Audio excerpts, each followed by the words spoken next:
Welcome back to Women Making Moves, where we celebrate the moves that women are making. My name is Amy Pons, founder of Unlock the Magic, Coaching and Healing, and facilitator of Magic School. I'm joined today with Elizabeth Kelly. Elizabeth graduated from Illinois State University in 2004 with her Bachelor's of Science in Nursing. As a registered nurse, she worked in the Medical Intensive Care Unit and Emergency Department at Northwestern Memorial in Chicago for 10 years. A passion for caring for vulnerable populations led her to apply and move abroad to work with the international aid organization Doctors Without Borders, where she lived and worked in both Ethiopia and Malawi. She obtained her Master's of Science in Nursing from the University of Illinois Chicago in 2012. She's a board-certified adult geriatric primary care nurse practitioner.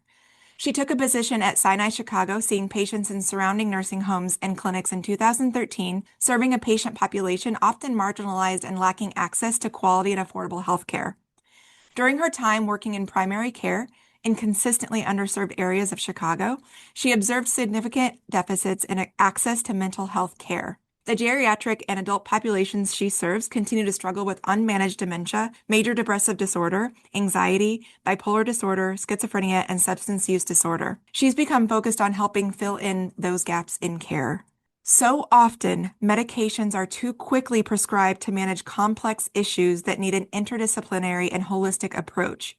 She believes in utilizing all the tools in the box to help people reach their mental health goals and improve their overall quality of life. The name of her practice, Stay in Your Cortex LLC, originated from her oldest daughter who has gone through her own mental health struggles.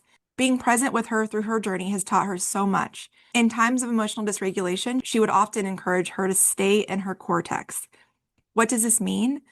The cerebral cortex, and particularly the prefrontal cortex area of the brain, helps you make decisions, manage emotions, and control impulses. When a person is overwhelmed or stressed, the limbic system area of the brain can take over, resulting in the prefrontal cortex to go offline, which can lead to impulsive or regretful decisions. Acting from the cortex helps you to be more conscious, thoughtful, and less reactive to situations. She's been working with the Ardent Counseling Center in Oak Brook since August 2022. By partnering with Ardent, patients have access to a streamlined referral process for a variety of interdisciplinary treatments, including psychotherapy, Spravato, transcranial magnetic stimulation or TMS, and medication management. Patients can contact Ardent Oak Brook to get established for an initial consult or even to just obtain additional information from the office staff. She does not refuse patients based on their insurance. She finds cherry-picking patients with the best private insurance to be not only unethical, but also immoral and not in line with her personal values. She accepts Medicaid and works with patients and their families to ensure people get the care they need, regardless of their financial circumstances. Be welcome. Thank you. And y'all notice I called her B and not Elizabeth. I've known Elizabeth, or Betsy, or B, for 25 years. Yes. Oh my gosh. Which is a really fun part of having some of my besties on the show. A few things to kick off from your bio. Let's have a laugh real quick. You want to talk about the night before you left for Ethiopia? Thank you for making sure I caught my airplane flight. Oh, there was an evening and we were in our 20s in downtown Chicago seeing Betsy off for many months at a time. So we did it up right, as it were. And there was a slumber party and there were alarms that were missed. And yeah, but we got her on the plane. I made it. Uh, that's still one of my favorite nights of all time. So, oh my gosh, we have so much to talk about. One of the things that really struck me that I really love that you're doing specifically, a lot of it, and with my mom and what she has experienced since probably for the past almost 6 years now, depressive disorder, psychosis, a lot of anxiety, a lot of not being comfortable in her own skin. And that had happened her entire life, but was never worked on. So now in her elder years, it has not only compounded, and there's no good space for her. She's the in-between where not a psych ward, but also not a nursing home. It's in the between. It feels like spaghetti at a wall, whether it be through meds. Any given day, they're in the emergency room or they're trying to get help for her really targeted anxiety in that day. There's just a really big gap there, I have found personally with my own family and where she's at. Yes, and that's one of the struggles with our healthcare system is it's so, well, this is not my specialty. And well, though you have to go to this specialist and you have to go to this specialist. And there's no continuity of care. Mhm. And everybody is just kind of tunnel vision to, okay, I am a psychiatrist. I'm just going to manage the The psychiatric meds, component. really. I'm a neurologist. I'm only going to cover any of the neurobiological issues.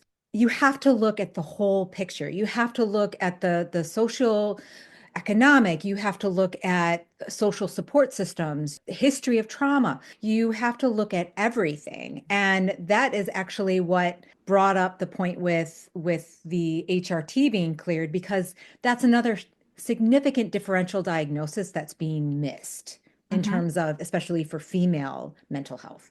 Yeah, I mean, hysteria, we're crazy. And so that's what's fascinating is that through my mother's journey, we have found that all the way back to, let's see, it would have been like 3 generations before me, as kiddos, my grandpa and his siblings, they all had varying mental health conditions and nobody wanted to talk about it. No one. And through all of this and just kind of trying to fact find a new subgenealogy, my mom could have been better prepared.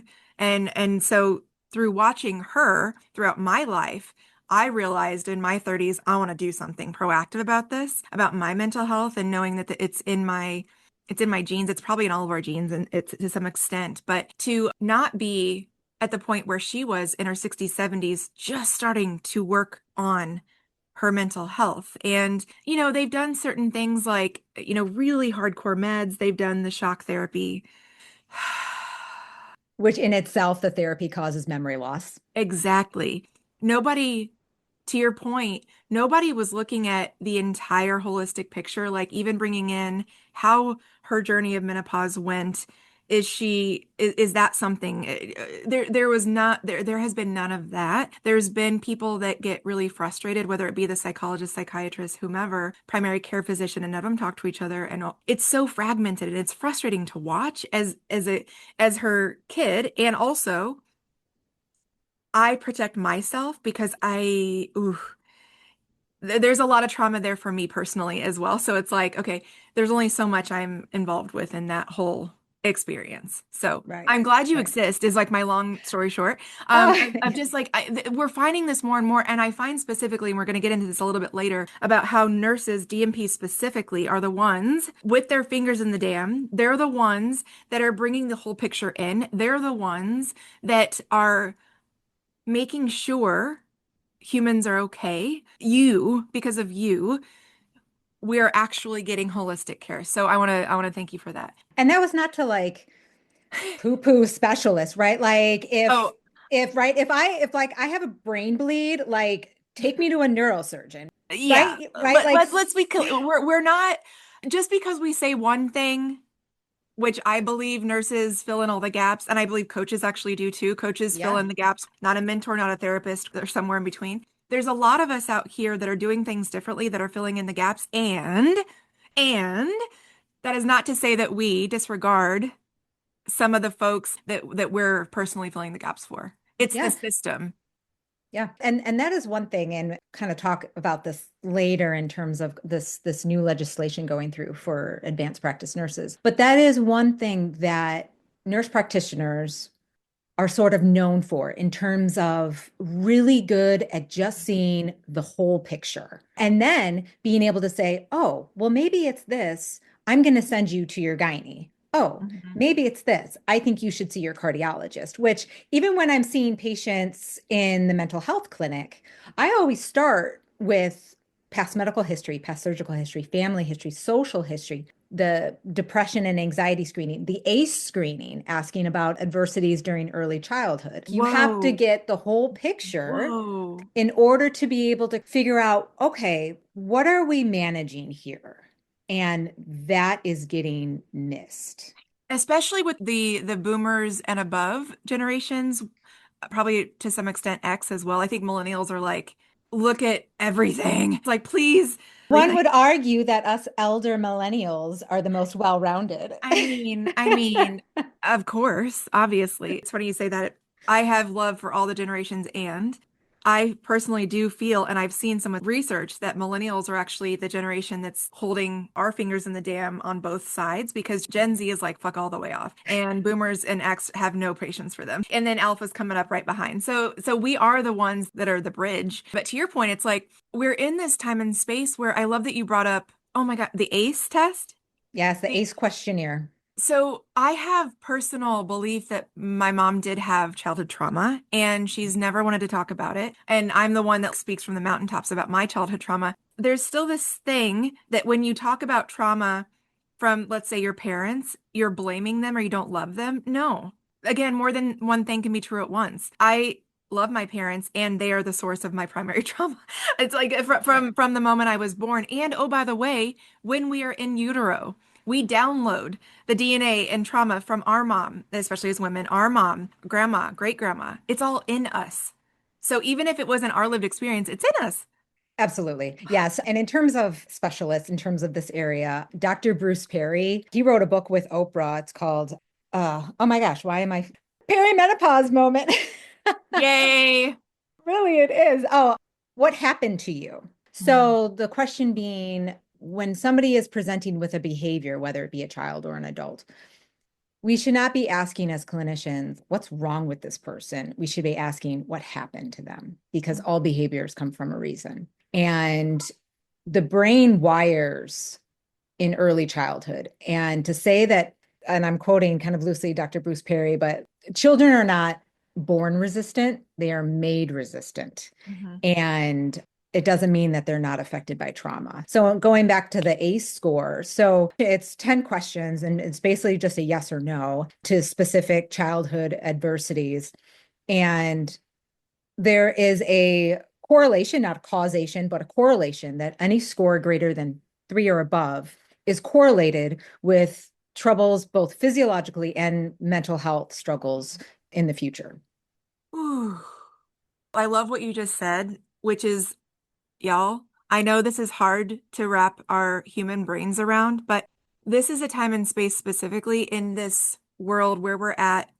We're being asked to hold the line, hold the vibration toward the kind of existence, toward the world we do want, which has space and grace for exactly what Elizabeth, Betsy, I can't call you Elizabeth. I don't know, it's hard. Just said, which is everyone learns.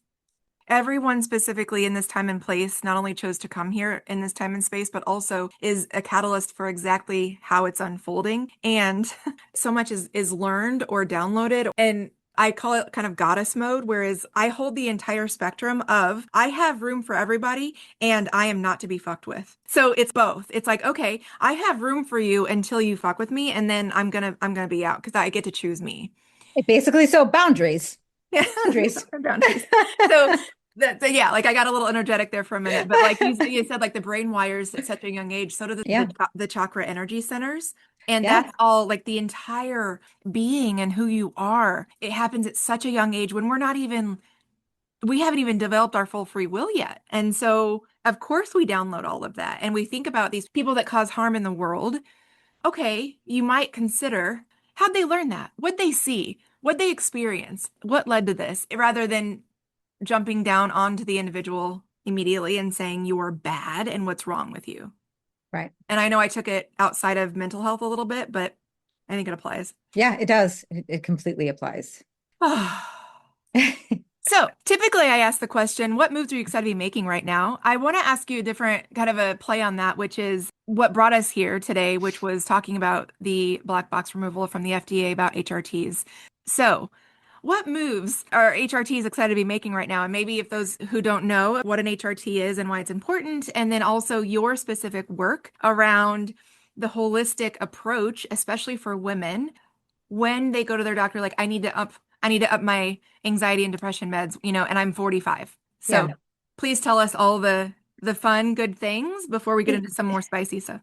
Yes, absolutely. So HRT or hormone replacement therapy for the last over 25 years has had a black box warning, meaning for providers or any prescriber, it is the highest level of warning indicating potential risk of death or serious injury. So that also comes with it. Not only you have to tell that to your patient, which that sounds really scary. And so they're like, oh, I don't want to take a black box drug, right? So you have to explain that to them. But then also it comes with legal liability, right? So if you prescribed a patient with a black box warning, that's opening you up to legal liability. And as somebody who works as an expert witness, I do work with malpractice suits. We are a very litigated society. So black box warning places fear for the patient and for the provider. So needless to say, it very much reduces the use.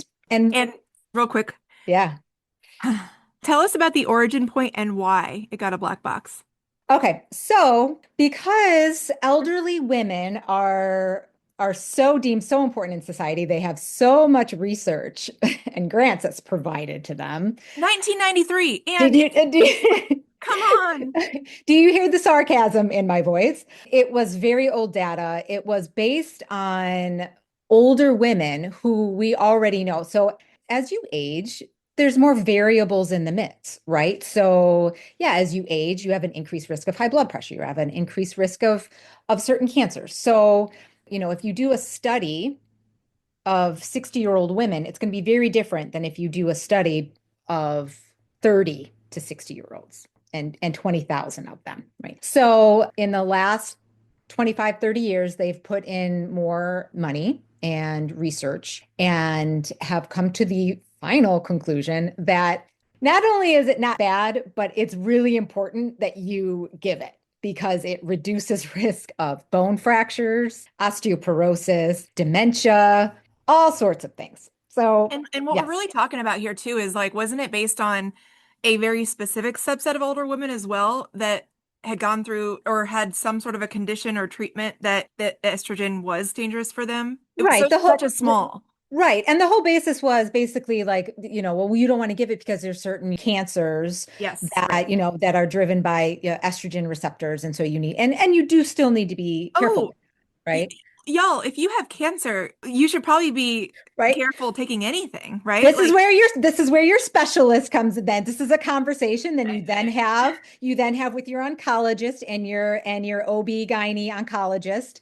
But for the majority of women, it is very important. So So, I made a little joke in my post because because so much of with perimenopause and menopause, there's so many different symptoms, but some of them it's like sexual drive and vaginal dryness and irritability and mood and affecting sexual health. And I just kind of brought up the point in our society where if a doctor told a man that he was just going to have to like white knuckle it for the next 8 years with his erectile dysfunction, like, would that ever, would no, that ever, but it would be listen, chaos. if testing for testicular cancer involved smushing a ball between two plates of glass, okay, there would be hell to pay as well. I can't even with mammogram machines. Anyway, so I had mentioned to you, I loved the M Factor, which was a huge breakthrough in the major filmmaking industry. There's a group of women that came together and doctors, specialists that came together and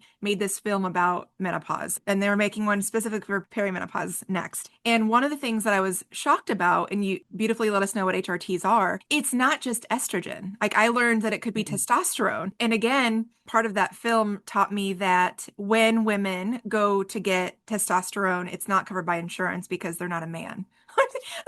Yeah. So will this help with that too? It Okay. it should. Okay. I never will speak to absolutes when it comes to insurance coverage, but it should. Fair, fair. That so tell us about why HRTs are so important, especially as I'm 43 Yeah. and Perry is whispering in our ears, or she's here. Why is it so important? Why is this black box removal so important? Why is it important for DMPs, specialists, doctors to think about it from that mental health psychology space as well? So HRTs, psychology, perimenopause, menopause, etc. Yeah, absolutely. So it's funny. I was actually listening to a podcast and one of the, I believe she was a She was either endocrinologist or the OBGYN, I can't recall which, but she was just mentioning about how she learned in her residency. And I saw this as well working in the hospital, that we called them multiple complainers in the emergency room, Oh right? my. Right. And this is, I mean, this was 20 I know. years ago, right? This I'm is not not judging you. this is not that long ago, right? I'm just like, Like, oh my, I oh know, gosh. please pardon my ignorance. I It's know. okay. We do better when we know better. It's Right? okay. So the range of symptoms are so broad that, it'll be like increased depression, apathy, just kind of loss of motivation, insomnia, decreased sexual drive, brain fog, just not being able to recall or be as sharp, hot sweats. Like, it's just such a diverse range of symptoms that it's so important to have perimenopause, menopause on your differential diagnosis because they're not just whiny women or multiple complainers, right? There very likely is a physiological reason for their symptoms. And for so long, they were ignored.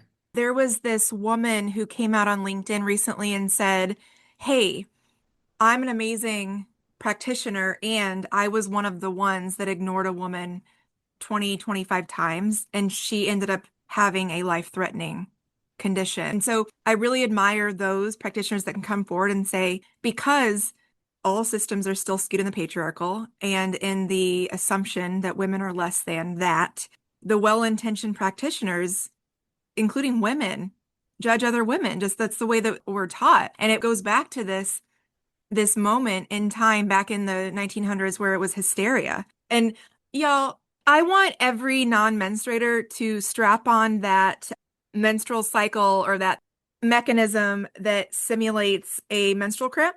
Oh, Tell me how hysteria I am, okay? After you do that, let me just say. So again, I toggle between being so frustrated about how much we don't know and how much we do judge still to this day and don't listen. And I also get excited by practitioners like you and conversations like this that we're very aware of that gap. And again, once we know better, we do better. right.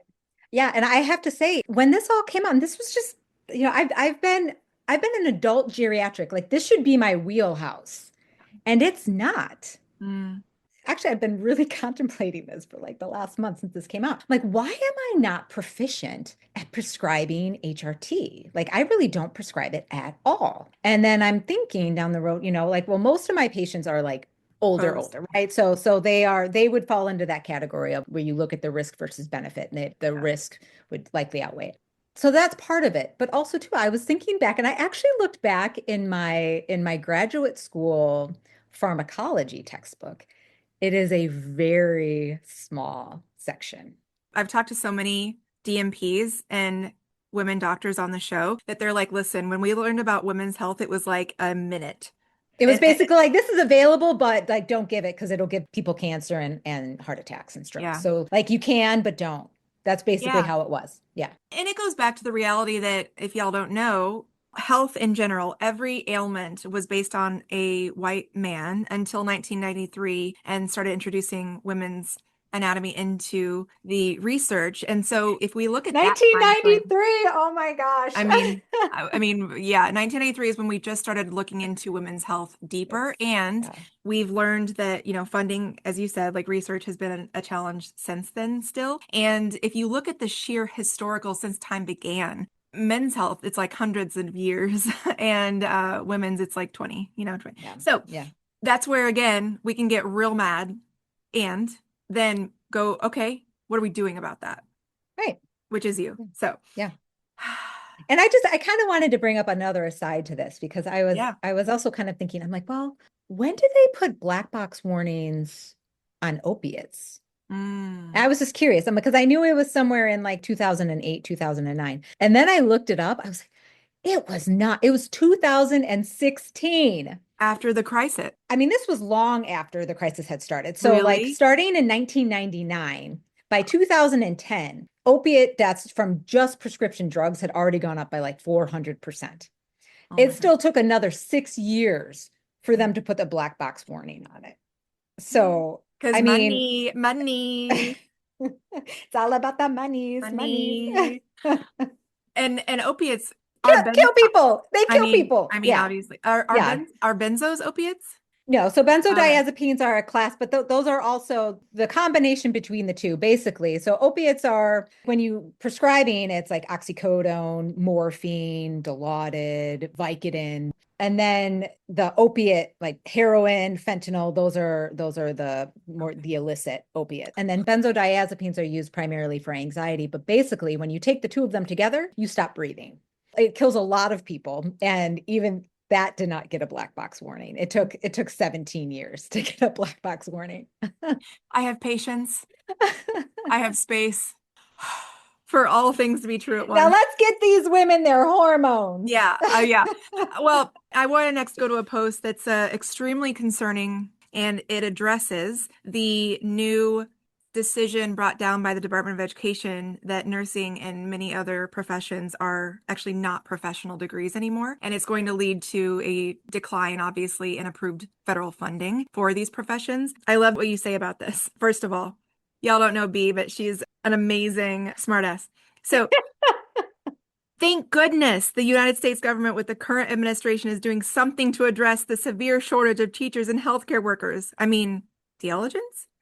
These are these are female-driven professions, and this is not a coincidence. It's not even a conspiracy theory. They wrote this all down for Americans to see, but they knew that average 3-second attention span would never make it through 920 pages, referencing Project 2025. So, B, for those who don't know, what happened, is that going to quote unquote do anything to your status or your practice? And how is it going to impact those incoming professions of that list that they downgraded from professional degrees?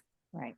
So in terms of my practice, I say not yet, right? I am very much aware that, my Netflix is all World War II and serial killers. So I am very aware of, how things go.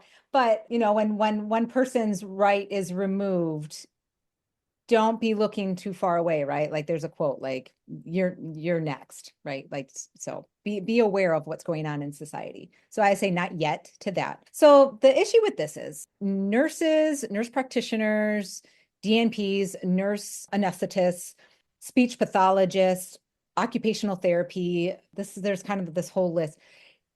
They are female driven professions. These are requiring either a master's degree or a doctorate.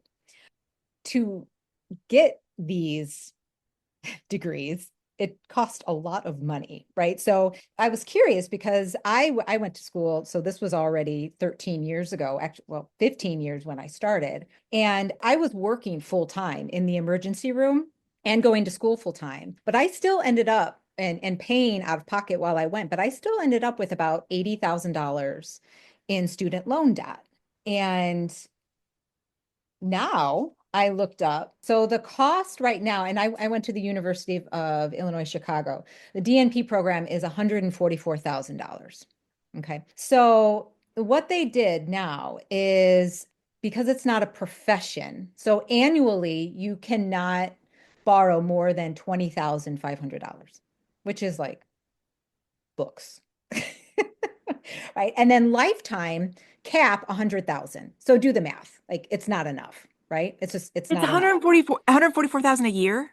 No, Oh, 144,000 for the degree, but still. right? So either it takes you, don't make me do math, but like 6 years, right? But even the cap, the max is not enough to cover a DNP program. You look at nurse anesthetists, it is strongly discouraged for them to work. I think some programs forbid it because it's so intense, as it should be. Like if you go under anesthesia, you want to make sure the person doing it knows what they're doing, right? So at Rush University, I looked up the recent tuition. So it is about $170,000 tuition to complete the program.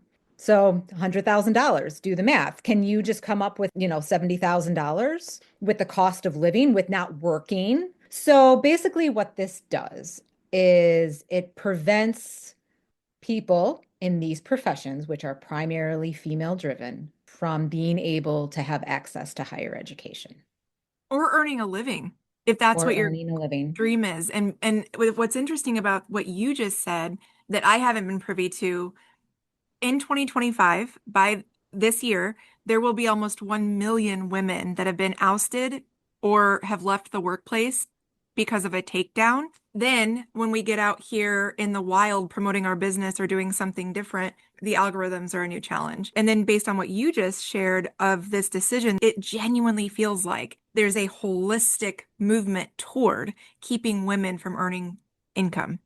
It is. Period. And as we had mentioned before we went live, I was up until almost 1 a.m. last night reading the Heritage Foundation 2025. I think people just, even people who read it, I think they just thought it was so out there That they're like, never. that they didn't believe that it could be true. Exactly. And what got me so moved was like right now, like my daughters, one is going into high school and the other one is going to be going into middle school. And we have a Bright Start program that I contribute to every month for their college education. But they are not going to have the same rights and privileges and ability to move up with their education that I had. They are going to have less than I did. And that just breaks me. They're female. They are of mixed race because their dad is Ethiopian. Another good Ethiopia story. But yeah, they are going to have struggles that I didn't have. And that it just breaks my heart. Yeah, that's why I'm out here as a privileged white woman, always amplifying how something impacts all women, Yes. not just white women. Because again, dating back to suffrage, y'all, white women could vote back then. And it's Yeah. only because we made concessions with white men to keep Black men from voting. I digress. So, I have a point to make to that as well. The majority of the nurses that I work with in my skilled nursing facilities where I round are African American. And there is one specific case. These women are not fools. Everybody understands education is the way out. They understand that the only way to not be able to be controlled is to have financial independence. And I tell my daughter the story. So I worked with a nurse and she's very good. She was a very good nurse. She came up from the foster care system. She had a daughter at 16. I met her 13 years ago. She was working as a nurse's aide. Okay. She was working, going to school, taking care of her daughter. She went back to school, got her LPN, went back to school, got her RN, went back to school, got her bachelor's, asked me for a letter of recommendation for her DNP program, which I provided gladly. And we were working together both as NPs a year ago. She was then an NP in one of the nursing homes where she had been previously working. So this is what they are taking away. They are taking away the upward mobility, specifically of women who are not coming from generational wealth. yeah, if we think about that, there's this huge wealth bubble sitting in the boomers right now that will get transferred. But again, we're talking about mostly white people Yes. that will get transferred to. So again, you're not only excluding women, you're excluding the majority of non-white women, especially into these programs. And so again, we're seeing where all of this is headed. This is where we come back to our own energy, our own light. What do we want to create in this world, which is more conversations like these. So, as we start to wind down, what would you say? I'm going to flip back to HRTs, but also women who are wanting the DNP. And like I mentioned to you, I'm so fortunate to have a world of DNPs around me and so many that want to go into that field. Yeah. First, what would you say to the women who aren't sure that they might need an HRT or might benefit from an HRT? How do they start that conversation? And how would you give them advice if their primary care physician or the gynecologist shuts them down because they're still skewed in the old thinking about them? Yeah, absolutely. So this is kind of the issue where, some primary care providers are willing to just do kind of the whole gamut. Like, okay, let's do your check your cholesterol, let's check an EKG, let's just check everything out. Where they'll say like, no, you have to go to your OBGYN. Okay, well, that's going to take me 6 months to get an appointment, right? So not everybody is able to just kind of switch their primary care if they don't agree with kind of how their care is. If you do have the ability to do that, I would say make sure that your primary care is transparent and listening to you and willing to, take feedback from like what you feel that you need from your body. It really just comes down to, making just sure you have like just baseline tests, right? So we know like during perimenopause and menopause, like the levels can kind of change, like depending on where you are. But you can still get kind of a baseline. You can get a trend. And then also just being aware of it, being aware that this is a potential differential diagnosis. Like you're not crazy. You may not be depressed. You may have estrogen deficiencies. And so I had a patient come in the other day and she thought she needed an increase in her antidepressant. And I asked her if she's a 57-year-old woman. And she's like, well, actually, she's like, I did recently run out of my estrogen patch. I was like, well, Mm. do you need a prescription for that? She was like, well, I don't get in to see my OBGYN until March. And I was like, do you have what your previous script was? And she's like, yeah. I'm like, I can write you a prescription for that. She's like, you can? I'm like, yes, I can write you a prescription for hormones, right? So, well, that's just it. For the average woman who doesn't know a lot about as much about estrogen or HRTs, what might they be experiencing knowing that every specific body is unique? But Yes. what might an average woman be experiencing that you might be like, have you heard of HRTs? So if you can kind of just go down the list, and even if you just were to Google like perimenopause symptoms. So one of the most common, 66% experience this, what they call brain fog, but more specifically like recall issues with like, oh, it's like on the tip of my tongue. Like this book, I recommend this book all the time, and I couldn't think of it. I was like, I am noticing these. I'm like, oh, I need to increase my omega-3.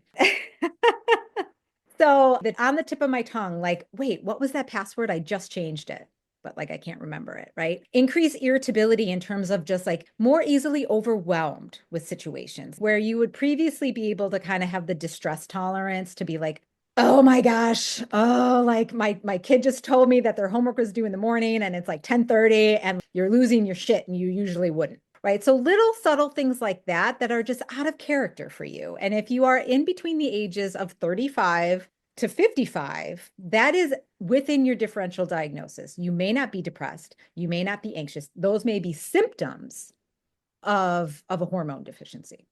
Mm, perfect. That gives us an inroad to ask the question. The other question I have for you is what would you say to, based on this decision, and we don't know how it's all going to land and map out and whatnot, but what would you say to the women that are either in the middle of their DNP or about to start the process to go into nursing overall? And knowing there's a huge list, but just from your expertise. Yeah, do it. Because if you can find the resources in any way, you're going to get a return on your investment because the need is there. There is a nursing shortage. There is a primary care provider shortage. The need is there. And it seems so far-fetched, but they really are prioritizing women not working and women not having financial independence over the needs of Americans. So do it Do it. somehow. Sorry, even if you're little ladies out there, if you're 9 years old Yeah. and want to be a nurse, start a GoFundMe right now. Yeah. Figure it out. Start rather than going to that rather than getting Starbies or going to that, that Sephora, put it in a Bright Start. Mm, Because the forces that be, at least for now, yeah. they don't want you there. They Mm-mm. they want females to have less of a voice, which may backfire because half doctors are females now too. So Um, their plan is going to backfire no matter what. I was just gonna give a silver lining. Decisions like this will continue to unfold so that the most privileged can start to feel it by any degree. And this is what is needed to dismantle the systems that were never designed with us in mind. However backward it feels right now, they're going to get louder as more of us come forward and are driving the light, driving the change. So stay focused, hold the line on what you do want. They gonna keep going. Okay. Trust yourself, find your community, and surge ahead however you can. It's crumbling, and that's why it's getting louder, is what I will say about that. Okay. Yeah. So, where can we find you and support your work? So I had to get the gram when I opened this practice because my 13-year-old daughter told me that Facebook was for old people. So I am at Stay in Your Cortex at both Facebook and Instagram. My practice is Ardent Counseling Center in Oak Brook. I see patients both inpatient and virtual within the state of Illinois. So I'm only licensed to manage and prescribe in the state of Illinois. But that's good to know that anybody in the state could glean your services, whether Yes. we're up here in Chicago or not. So that's Yep, great. it is the entire state, even if you're in Carbondale, Mm, we can do a telehealth appointment. amazing. Shout out to the sororities down there Uh, who want to get ahead of perimenopause. Closing remarks as we wrap up. this is going to be a time in history that I had not anticipated. I tend to be very much of like a go with the flow type of person. I even when I was working in the ICU, I would tell family members, unless I'm walking fast, it's okay. Like if you see me moving fast, then it's time to be concerned. I'm moving fast right now. Thanks, B. Thanks, Aim.